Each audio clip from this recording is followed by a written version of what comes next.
ಆತ್ಮೀಯ ಎಲ್ಲ ವಿದ್ಯಾರ್ಥಿಗಳಿಗೆ ನನ್ನ ಯೂಟ್ಯೂಬ್ ಚಾನೆಲ್ಗೆ ಸ್ವಾಗತ. ಇಂದು ಜನವರಿ 4, 2025ರಂದು ಕೆಇಎ 2024 ನವೆಂಬರ್ ತಿಂಗಳಲ್ಲಿ ನಡೆಸಿದಂತಹ ಕೆಸೆಟ್ ಎಕ್ಸಾಮ್ನ ಫಲಿತಾಂಶವನ್ನು ಪ್ರಕಟಿಸಿದ್ದಾರೆ. ಈ ಒಂದು ಫಲಿತಾಂಶ ಇವಾಗ ಕೆಇಎ ಅಥವಾ ಕರ್ನಾಟಕ ಪರೀಕ್ಷಾ ಪ್ರಾಧಿಕಾರದ ವೆಬ್ಸೈಟ್ ನಲ್ಲಿ ಅದರ ಒಂದು ರಿಸಲ್ಟ್ ಅವೈಲೇಬಲ್ ಇದೆ. ಹಾಗೆ ಯಾವೆಲ್ಲ ಸಬ್ಜೆಕ್ಟ್ ನ ಕಟ್ ಆಫ್ ಕೂಡ ಇಲ್ಲಿ ನೀವು ನೋಡಬಹುದಾಗಿದೆ. ಸೊ ಮೊದಲನೇದಾಗಿ ಯಾವೆಲ್ಲ ಅಭ್ಯರ್ಥಿಗಳು ಸೆಲೆಕ್ಷನ್ ಆಗಿದ್ದೀರಾ ಆ ಎಲ್ಲ ಅಭ್ಯರ್ಥಿಗಳಿಗೆ ನನ್ನ ಅಭಿನಂದನೆಗಳು. ಸೊ ಹಾಗೆ ಈ ಸೆಲೆಕ್ಷನ್ ಆದ ನಂತರ ಮುಂದಿನ ಒಂದು ಸ್ಟೇಜ್ ಯಾವುದಂದ್ರೆ ಡಾಕ್ಯುಮೆಂಟ್ ವೆರಿಫಿಕೇಶನ್ ಸ್ಟೇಜ್ ಅಂತ ಕರಿತೀವಲ್ಲ, ಸೊ ಅದ್ರ ಬಗ್ಗೆ ಈ ಒಂದು ಕಂಪ್ಲೀಟ್ ವಿಡಿಯೋ ನಿಮಗಾಗಿ ಮಾಡ್ತಾ ಇದ್ದೀನಿ. ಬನ್ನಿ ಸ್ಟಾರ್ಟ್ ಮಾಡೋಣ. ಇವತ್ತಿನ ಈ ವಿಡಿಯೋದಲ್ಲಿ ಕಳೆದ ವರ್ಷ ಯಾವ ರೀತಿ ಡಾಕ್ಯುಮೆಂಟ್ ವೆರಿಫಿಕೇಶನ್ ಮಾಡಲಾಗಿತ್ತು ಅದರ ಒಂದು ಮಾದರಿಯಾಗಿ ಇಟ್ಕೊಂಡು ನಾನು ನಿಮಗೆ ಯಾವ ರೀತಿ ಈ ವರ್ಷ ಡಾಕ್ಯುಮೆಂಟ್ ವೆರಿಫಿಕೇಶನ್ ನಡೆಯುತ್ತೆ ಅನ್ನೋದನ್ನ ನಿಮಗೆ ತಿಳಿಸ್ಕೊಡ್ತೇನೆ. ಸೊ ಇದು ಕಳೆದ ವರ್ಷ ಡಾಕ್ಯುಮೆಂಟ್ ವೆರಿಫಿಕೇಶನ್ ಅಥವಾ ಮೂಲ ದಾಖಲಾತಿ ಪರಿಶೀಲನೆಗೆ ಸಂಬಂಧಪಟ್ಟಂತಹ ಪ್ರಕಟಣೆ. ಸೊ ಇಲ್ಲಿ ನೀವು ನೋಡಬಹುದು ಅದಕ್ಕೆ ಸಂಬಂಧಪಟ್ಟಂತಹ ಟೈಮ್ ಟೇಬಲ್ ಅಂದ್ರೆ ವೇಳಾಪಟ್ಟಿ ಎಲ್ಲ 41 ಸಬ್ಜೆಕ್ಟ್ ಗಳಿಗೆ ಎಕ್ಸಾಮ್ ನಡೆಸಲಾಗಿತ್ತು. ಸೊ ಎಲ್ಲ ಸೆಲೆಕ್ಟ್ ಆದಂತಹ ಕ್ಯಾಂಡಿಡೇಟ್ಸ್ ಗೆ ಸೀರಿಯಲ್ ನಂಬರ್ ವೈಸ್ ಆ ಒಂದು ಸಬ್ಜೆಕ್ಟ್ ವೈಸ್ ಡೇಟ್ ಅನ್ನ ಮಾಡಿರ್ತಾರೆ. ಸೊ ಇಲ್ಲಿ ನೀವು ನೋಡಬಹುದು, ಇಲ್ಲಿ ಡೇಟ್ ಇದೆ. ಸೊ ಅದ್ರ ತಕ್ಕಂಗೆ ಸಬ್ಜೆಕ್ಟ್ಗಳು ಯಾವ್ಯಾವ ಸಬ್ಜೆಕ್ಟಿಗೆ ಯಾವ್ಯಾವ ಸೀರಿಯಲ್ ನಂಬರ್ ವಿದ್ಯಾರ್ಥಿಗಳು ಹೋಗಿ ಆ ಒಂದು ಡಾಕ್ಯುಮೆಂಟ್ ವೆರಿಫಿಕೇಶನ್ ನ ಕಂಪ್ಲೀಟ್ ಮಾಡ್ಕೊಂಡ್ ಬರ್ಬಹುದು ಅನ್ನೋದನ್ನ ಇಲ್ಲಿ ಸ್ಪಷ್ಟವಾಗಿ ವೇಳಾಪಟ್ಟಿ ಮೂಲಕ ನಾವು ಅರ್ಥ ಮಾಡ್ಕೊಳ್ಳಬೇಕಾಗುತ್ತೆ. ಫಾರ್ ಎಕ್ಸಾಂಪಲ್ ಕಾಮರ್ಸ್ ಅಂತ ತಗೊಂಡಾಗ ಅಲ್ಲಿ ಸ್ಟಾರ್ಟಿಂಗ್ ಸೀರಿಯಲ್ ನಂಬರ್ 1 ರಿಂದ 250 ವರೆಗಿನ ಸ್ಟೂಡೆಂಟ್ಸ್ ಮೊದಲನೇ ಡೇಟಿಗೆ ಕೊಟ್ಟಿದ್ದಾರೆ. 11/7/2024 ಅವರಿಗೆ ಡಾಕ್ಯುಮೆಂಟ್ ವೆರಿಫಿಕೇಶನ್ ನಡೆಯುತ್ತೆ. ಅದಾದ ನಂತರ ಉಳಿದಂತ ಅಭ್ಯರ್ಥಿಗಳಿಗೆ ಏನಿದೆ 251 ಅಥವಾ ಉಳಿದಂತ 501 ರಿಂದ 750 ಅಂತ ಏನಿದೆ, ಸೊ ಅದನ್ನೇ ಮುಂದಿನ ಡೇಟ್ ಅನ್ನ ಕೊಟ್ಟಿದ್ದಾರೆ. ಸೊ ಹೀಗೆ ಪ್ರತಿಯೊಂದು ಸಬ್ಜೆಕ್ಟ್ ಗೆ ಅದರದೇ ಆದ ಒಂದು ತಕ್ಕ ಒಂದು ಪರ್ಟಿಕ್ಯುಲರ್ ಒಂದು ಡೇಟ್ ಅನ್ನ ನೀಡಲಾಗಿದೆ.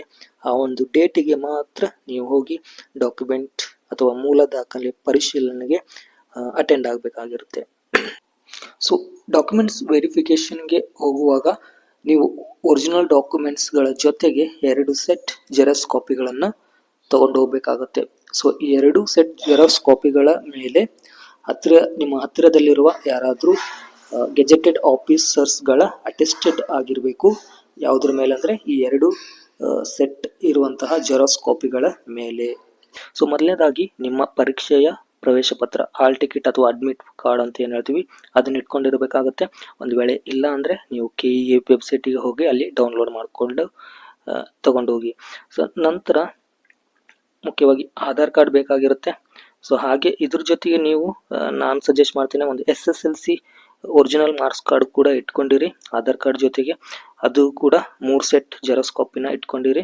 ಸೊ ಇಲ್ಲಿ ಕೆಇಎ 2 ಸೆಟ್ ಜೆರಾಕ್ಸ್ ಕಾಪೀಸ್ ಅಂತ ಹೇಳ್ತಾರೆ. ಎಲ್ಲ ಒರಿಜಿನಲ್ ಡಾಕ್ಯುಮೆಂಟ್ಸ್ ನ 2 ಸೆಟ್ ನ ಜೆರಾಕ್ಸ್ ಕಾಪಿ ಅಂತ ಹೇಳ್ತಾರೆ. ಬಟ್ ನಾನು ಈ 2 ಸೆಟ್ ಜೆರಾಕ್ಸ್ ಕಾಪಿ ಜೊತೆಗೆ ಒಂದು ಎಕ್ಸ್ಟ್ರಾ ಜೆರಾಕ್ಸ್ ಕಾಪಿ ಇಟ್ಕೊಂಡಿರಿ ಅಂತ ಹೇಳ್ತೇನೆ. ಯಾಕಂದ್ರೆ ಎಮರ್ಜೆನ್ಸಿ ಟೈಮ್ ಆಗಲಿ ಇದು ಕೂಡ ಯೂಸ್ ಆಗ್ಬೋದು. ಹಾಗಾಗಿ 3 ಜೆರಾಕ್ಸ್ ಕಾಪಿಗಳನ್ನ ನೀವು ಇಟ್ಕೊಂಡಿರಿ ಅಂತ ಹೇಳ್ತೇನೆ.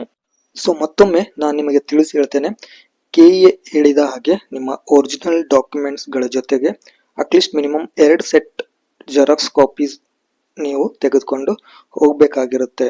ಸೊ ಇಲ್ವಾದಲ್ಲಿ ಏನಾಗುತ್ತೆ, ನೀವು ರಿಜೆಕ್ಟ್ ಆಗೋ ಚಾನ್ಸ್ ಆಗಿರುತ್ತೆ, ಹೌದಾ? ಸೊ ಹಾಗಾಗಿ ಇದನ್ನ ಗಮನದಲ್ಲಿಟ್ಕೊಳ್ಳಿ. ಸೊ ನೆಕ್ಸ್ಟ್ ನಿಮ್ಮ ಒಂದು PG ನಾವೇನ್ ಹೇಳ್ತೀವಿ ಸ್ನಾತಕೋತ್ತರ ಪದವಿಯ 4 ಸೆಮಿಸ್ಟರ್ಗಳ ಅಂಕಪಟ್ಟಿ ನೀವು ತೆಗೆದುಕೊಂಡು ಹೋಗಿ. ಅದರ ಜೊತೆಗೆ ನೀವು ಕಾನ್ವೊಕೇಶನ್ ಅಥವಾ ಡಿಗ್ರಿ ಸರ್ಟಿಫಿಕೇಟ್ ಏನಿರುತ್ತೆ ಅದು ಕೂಡ ಬೇಕಾಗುತ್ತೆ. ಅದು ಕೂಡ 3 ಸೆಟ್ ಅಥವಾ 2 ಸೆಟ್ ಜೆರಾಕ್ಸ್ ಕಾಪಿನ ನೀವು ತೆಗೆದುಕೊಂಡಿರಿ. ಇನ್ ಕೇಸ್ ನಿಮ್ಮಲ್ಲಿ ಕಾನ್ವೊಕೇಶನ್ ಸರ್ಟಿಫಿಕೇಟ್ ಇಲ್ಲ ಅಂತಂದ್ರೆ ನಿಮಗೆ ಪ್ರೊವಿಷನಲ್ ಸರ್ಟಿಫಿಕೇಟ್ ಯೂನಿವರ್ಸಿಟಿ ಕಡೆಯಿಂದ ಸಿಗುತ್ತೆ, ಅದನ್ನ ನೀವು ತೆಗೆದುಕೊಂಡು ಹೋಗ್ಬೋದು.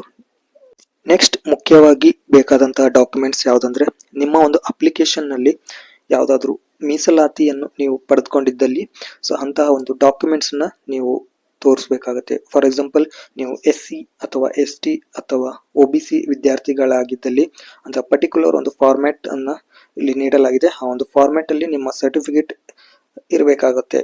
ಸೊ ಪರ್ಟಿಕ್ಯುಲರ್ ಕ್ಯಾಟಗರಿ ಅಥವಾ ಕ್ಯಾಸ್ಟ್ ಅಂತ ಸರ್ಟಿಫಿಕೇಟ್ ಅಂತ ಏನು ಕರಿತೇವೆ, ಸೊ ಅವನ್ನ ನೀವು ಇಲ್ಲಿ ತೋರಿಸ್ಬೇಕಾಗಿರುತ್ತೆ ಆ ಒಂದು ಫಾರ್ಮ್ಯಾಟ್ ಅಲ್ಲಿ. ಇಲ್ಲವಾದಲ್ಲಿ ನಿಮ್ಮ ಅಪ್ಲಿಕೇಶನ್ ರಿಜೆಕ್ಟ್ ಆಗೋ ಚಾನ್ಸ್ ಇರುತ್ತೆ.